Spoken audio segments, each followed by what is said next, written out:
will talk about when he comes here on Tuesday. He'll talk about the benefits of peace, but he'll also try to pull some pressure, force some pressure onto the DUP in particular to get back into Stormont. My prediction will be that the DUP have weathered much greater pressure than that in the past, and they will do so again. They see little benefit in returning to Stormont. Currently, not returning to Stormont is quite popular amongst Unionist voters, at least a substantial portion of them in Northern Ireland. And Chris Heaton-Harris talks sort of rather amusingly in the article. He says about how we need to be honest and say that not having a devolved assembly is having an impact on the people of Northern Ireland, and he's right.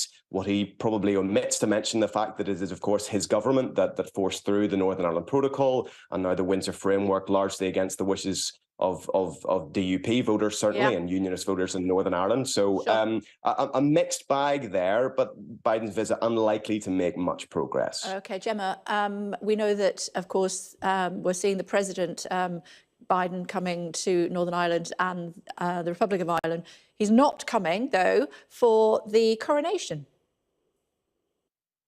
No, I believe he isn't. But I think the First Lady is. So there will be a representative from America. Indeed. So what else have we got in the papers as far as the coronation is concerned? More detail today. OK, yes. So there's a huge amount, particularly in the Daily Mail. And there's a whole double-page spread in there on all the different regalia, all the different things that will be involved. You've got a large piece on, as you can see here, on the route that they have chosen.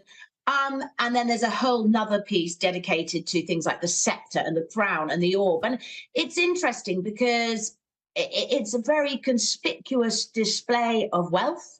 And yes, we have many, many royalists in this country, but it is an interesting time. Now, we had heard that King Charles wanted to be aware of the cost of living crisis and so on and so forth, but it is going to cost 100 million. And it was interesting reading that by comparison, if you translated the old money into new money now, that Queen Elizabeth II's coronation would have cost roughly 46 to 50 million pounds. But apparently the extra cost that we'd be spending now is largely due to things like security issues. But yeah, as we go on, it's a lot of excess, a lot of wealth, and I just wonder how it's going to go down given the current climate.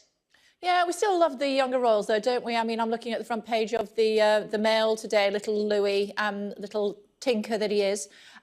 He is, I think, front page of the Sun. They're all in blue. It's like, you know, when you go out for a night with your friends and you send the memo about what you're wearing. There's definitely been a note. They were all in blue, so that can't be a coincidence. Every single member.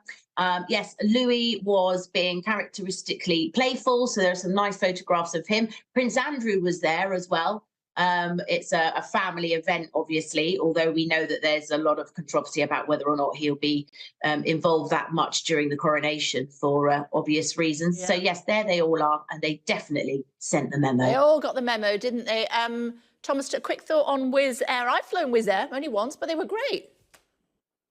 Well, you're probably then one of the few. Wizz Air had the unfortunate accolade for the second year of the row, the most delayed flight carrier in the UK. This one surprised me, actually. Listen, I've plenty of flights and lots of delays. Wizz Air, 46 minutes and 6 seconds late is their average.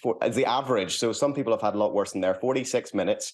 And worse than that, that's 3 times longer than last year. And last year, they were also in last place. So something's gone pretty terribly wrong. Coming in second is TUI with 40 minutes, Qatar Airways, 31 minutes, Turkish Airlines with 29 minutes. Average delay for all travellers is 23 minutes. OK, I'll so bear if you're heading that in off your mind, because we holidays are for out this of Easter, time. don't rush to We the will airport. see you very soon. Thank you both. Stay tuned.